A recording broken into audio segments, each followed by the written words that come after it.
Mesdames et messieurs, bonjour. Je suis Bertin Micolo, enseignant à l'École nationale supérieure polytechnique au parcours contrôle qualité. Alors, ce matin, je voudrais vous faire une présentation sur les caractéristiques de la qualité. Alors, pour commencer, nous allons d'abord définir c'est quoi la qualité. Alors, il y a beaucoup de définitions, notamment dans les normes ISO, une définition un peu plus détaillée là-bas, mais j'ai fait quand même une petite réduction, j'ai fait un résumé pour notre compréhension. Donc, la qualité d'un service ou d'un produit, c'est son aptitude à satisfaire le besoin du bénéficiaire, l'usager, le consommateur ou le client. Alors, en voici quelques exemples. On dit qu'un stylo de qualité est celui qui produit une écriture lisible. Une voiture doit permettre de se déplacer d'un point A à un point B confortablement dans le temps souhaité et en toute sécurité. Alors, un dernier exemple, c'est qu'une nourriture de bonne qualité, c'est celle qui permet le bon fonctionnement de l'organisme et garantit la survie. Donc la qualité dépend de l'usage qu'on fait du service ou du produit. Alors, le contrôle qualité, c'est quoi? Le contrôle qualité est un ensemble de procédures constituant à vérifier si un procédé, un service ou un produit est de bonne ou de mauvaise qualité et de corriger des erreurs le cas échéant. Alors, le contrôle qualité consiste finalement à répondre aux questions suivantes. Le procédé, le service ou le produit satisfait-il l'usager, le consommateur ou le client? Est-ce qu'il est conforme à la norme? Est-ce qu'il garantit la sécurité du consommateur? Alors, c'est quoi les caractéristiques de la qualité? Alors, ce sont des paramètres. Dans certains cas, on les appelle même paramètres de la qualité. Ce sont des paramètres qui permettent d'évaluer la qualité. Leurs valeurs permettent de dire si un processus, un produit ou un service est de bonne ou de mauvaise qualité. Donc, pour évaluer la qualité d'un processus, d'un produit ou d'un service, il faut connaître ces caractéristiques de la qualité. C'est ça qu'on va évaluer, c'est ça qu'on va mesurer pour apprécier et conclure que c'est de bonne ou de mauvaise qualité. Alors, donc, chaque procédé, chaque service ou chaque produit a ses caractéristiques qui permettent d'apprécier sa qualité. Alors, on va citer quelques exemples. Nous avons le temps d'attente dans un restaurant, par exemple. Vous attendez un plat, donc il y a le temps entre le moment où vous passez votre commande et le moment où vous recevez le plat. Le temps d'attente d'un train, entre le temps d'arrivée annoncé et le temps effectif où le train arrive. Vous avez aussi le temps de service. Par exemple, vous avez déclaré un diplôme, le temps entre la date de déclaration et la date de réception, de délivrance du diplôme, ce temps-là, c'est une caractéristique de la qualité d'un service. Alors, vous avez aussi des caractéristiques comme le goût, comme la couleur, comme la texture. ce sont les caractéristiques de la qualité d'un produit alimentaire, par exemple. Vous avez des caractéristiques comme le temps, la température ou bien la pression. Ce sont des caractéristiques qui permettent d'évaluer la qualité d'un procédé. Alors, on a deux classifications de ces caractéristiques-là. Ça dépend. On peut les appeler tout simplement des caractéristiques de la qualité. Alors, ceci, c'est très important dans le cas de l'analyse des données du contrôle de qualité. On va les distinguer en caractéristiques, en variables et en attributs. On va voir ça un peu plus loin dans la suite. Et une autre classification, c'est celle qui est la plus connue, on les appelle les attributs de la qualité. Les attributs de la qualité, et ça c'est très important, très important lorsqu'il s'agit de la conception ou bien de l'évaluation de la qualité. On va le voir tout à l'heure. Alors, si on prend la première classification, c'est-à-dire où ces caractéristiques sont tout simplement appelées, je répète encore, caractéristiques de la qualité. En ce moment, nous avons deux types. Il y a des variables et il y a aussi les attributs. Alors, donc, la méthode de traitement des données de l'évaluation de la qualité ou bien du contrôle qualité va dépendre selon qu'on a des variables ou bien des attributs. Alors, c'est quoi donc les variables? Les variables sont des caractéristiques de la qualité qui sont mesurables sur une échelle numérique. On peut citer des exemples comme le diamètre. Vous avez même les unités là-bas. Vous avez la durée, vous avez la température, vous avez le poids. Alors, maintenant, nous avons en ce qui concerne les attributs, ce sont des caractéristiques qui ne sont pas mesurables sur une échelle numérique. On peut citer l'exemple de la couleur. On dira jaune, on dira noir.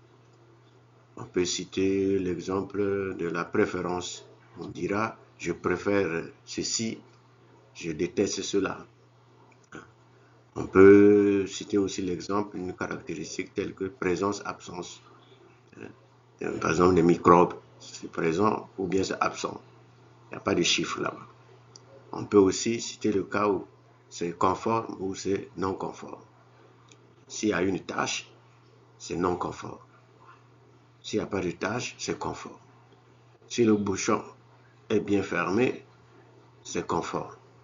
Si ce n'est pas bien fermé, c'est non conforme. S'il y a l'étiquette, c'est conforme. S'il n'y a pas d'étiquette, c'est non conforme.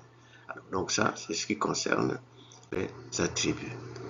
Alors, la deuxième classification, on parle maintenant des attributs de la qualité. Alors, ici, on a deux types de sous-classes. On a les attributs intrinsèques et les attributs extrinsèques. Alors, attributs intrinsèques, comme on l'entend bien, c'est lié à la nature même du produit. Ça fait partie des constituants, c'est influencé par la constitution du produit.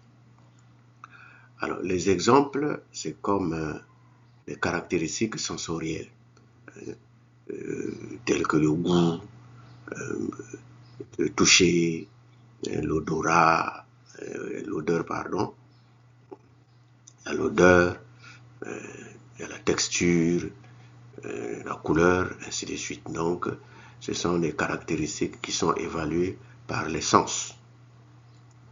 Alors, on a aussi des caractéristiques physico-chimiques. Les caractéristiques physico-chimiques, vous entendez, il y a le pH, on cite souvent le pH, la température, la densité, composition chimique, comme valeur nutritionnelle, des trucs comme ça. Alors, nous avons aussi des caractéristiques temporelles qui sont liées au temps, telles que la durée de vie, la durée de cuisson, la durée de solidification. Ce sont les caractéristiques qui sont liées au temps. Alors, nous avons aussi des caractéristiques physiques telles que le volume, le poids, la durée, l'élasticité, la dureté, déjà cité, la rugosité, la pétillance pour les boissons par exemple. Et nous avons aussi des caractéristiques de sécurité. Sécurité, donc il y a des contaminants, comme les contaminants microbiologiques, des microbes biologiques, tels que les parasites, les insectes, les contaminants physiques, chimiques, pardon, les pesticides, les déchets industriels, les produits dérivés de la transformation des constituants du produit. Nous avons des contaminants physiques tels que les pierres, le sable, les morceaux de bois, tout comme ça, les brisures de verre. Ça, c'est des contaminants physiques qu'on peut retrouver dans beaucoup de produits, les farines, les poudres, ainsi de suite, les fruits, les peintures, donc beaucoup de choses. Alors, en ce qui concerne des attributs extrinsèques, comme on le voit bien, c'est extérieur au produit. Donc ça ne fait pas, c'est pas directement influencé par la constitution, la composition du produit. C'est pas lié à la nature du produit. Donc, on peut citer quelques exemples, tels que, bien, les principaux exemples, il y a l'emballage. L'emballage, il y a le prix, il y a la marque du produit, la publicité, la convenance, c'est-à-dire la facilité d'utiliser le produit. Ça peut être prêt à manger, tels que les repas cuisinés, les salades déjà préparées dans les supermarchés, surtout dans les pays développés. C'est prêt à porter. On achète, on porte, au lieu d'aller encore chez le couturier. Des self-service, vous avez des frigos, vous-même le produit est là, vous-même vous vous servez, vous allez payer. Vous avez des produits faciles à ouvrir, les bouchons, il suffit de tirer tout simplement, vous ouvrez. Et vous avez aussi des attributs qui sont liés à l'environnement, c'est-à-dire que la fabrication du produit a un impact sur l'environnement, son transport, son stockage a un impact sur l'environnement, les déchets qu'il produit par son emballage ou bien son lieu de commercialisation, les personnes qui servent aussi, donc tout ça, ça fait partie de l'environnement, l'impact environnemental du produit. Tout ça là, ça agit sur l'acceptation ou le refus du produit. Donc, sur ce, j'aimerais dire que ce qui concerne donc les attributs de la qualité, attributs intrinsèques, extrinsèques, ça veut dire que au moment de concevoir votre produit, il faudra tenir compte de toutes ces caractéristiques. Il n'y a pas que les caractéristiques intrinsèques, mais il y a les caractéristiques extrinsèques. Donc il faut choisir un bon nom de votre produit, un bon logo. Un bon logo. Il faut faire la publicité. Il faut s'arranger à ce que le produit soit facile à utiliser. C'est la convenance. Donc, il ne s'agit pas de fabriquer pour fabriquer. Il faut bien concevoir aussi bien les caractéristiques intrinsèques que les caractéristiques extrinsèques. L'étiquette doit être bien conçue. C'est ça que donc J'insiste sur ça parce que moi je suis à l'école polytechnique et très souvent quand les étudiants fabriquent les produits, ils ne tiennent pas compte, ils tiennent beaucoup plus compte des caractéristiques intrinsèques, hein, caractéristiques extrinsèques, ils ont tendance à négliger. Or, ce sont ces caractéristiques-là qui attirent en premier lieu le consommateur. C'est ça qui attire le consommateur. Donc, en conclusion, je voudrais dire que dans la pratique, le contrôle qualité consiste à collecter et analyser les données d'un procédé, d'un service ou d'un produit. Et donc, on va mesurer, on va mesurer, on va évaluer, on va collecter les données. Et une fois qu'on les a collectées, on va les analyser. Alors, donc, toute entreprise ou une organisation, encore une institution de bonne qualité, doit disposer d'un système de collecte et de traitement des données, de ces caractéristiques de la qualité. Particulièrement, il doit y avoir des données sur le personnel, des données sur les finances, des données sur les locaux, des données sur les matériels, sur les produits, les services et procédés. Donc, si déjà une entreprise ne dispose pas d'un système de collecte de données, ne les traite pas, c'est difficile que les services qu'il va rendre ou les produits qu'il va fournir soient compétitifs. Alors, donc, ceci étant, je suis donc au terme de mon exposé. Je vous remercie.